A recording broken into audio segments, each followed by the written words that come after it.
खुदा खुदा करके सुबह 10 बजे इस्लामाबाद से आने वाली फ्लाइट नंबर 301 जब 4 बजे कराची एयरपोर्ट पहुंची तो इसमें सवार मुसाफिरों ने सुख का सांस लिया। फ्लाइट में ताखीर, एयर कंडीशन ना चलने और खाना ना मिलने के बायस मुसाफिरों ने शदीद एहतजाज किया और इंतजामिया से भी तल्ख कलामी हुई। जबकि जहाज में सवार मुस्लिम लीग नून की रहनुमा मारवी मेमन ने भी सख्त बरहमी का इजहार किया और दीगर मुसाफिरों के दस्तखत के साथ PIA हमले के खिलाफ अदालत जाने का फैसला किया है। सारे जो पैसेंजर्स हैं उनकी एक सिग्नेचर लिस्ट ली जाए और पिटिशन किया जाए सुप्रीम कोर्ट में कि ये जो फ्लाइट है जिससे इतनी ज़्यादा डिले हुई है और इतने सारे लोगों को इतना नुकसान हुआ है, काफ़ी पेशेंट्स भी थे, काफ़ी बच्चे थे, काफ़ी बूढ़े भी थे, और उसके साथ साथ पहले की भी जो फ्लाइट्स हैं सारों का हिसाब किताब लिया जाए। जफर इकबाल जगड़ा भी फ्लाइट में ताखिर पर सख्त नाला थे।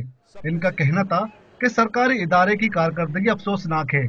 जिस एक्सपीरियंस से मैं दो चार हुआ हूँ ये कभी भी मैंने जिंदगी में नहीं देखा था, और मैं समझता हूँ it was the worst experience that I have ever come across. मैं कहता हूँ कि अगर ऑर्डिनरी बस से भी हम ट्रैवल करते तो इतनी तकलीफ ना होती। मुसाफिरों का कहना था कि 11 बजे फ्लाइट से बगैर वजह बताए इन्हें उतारा गया और फिर 5 घंटे तक इस्लामाबाद एयरपोर्ट पर बिठाए रखा और खाने पीने तक को ना पूछा गया।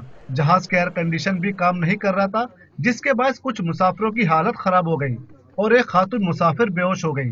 मुसाफिरों का कहना था कि निजी एयरलाइन की फ्लाइट मामूल के मुताबिक चल रही थी, मगर इनकी फ्लाइट में ताखिर की गई।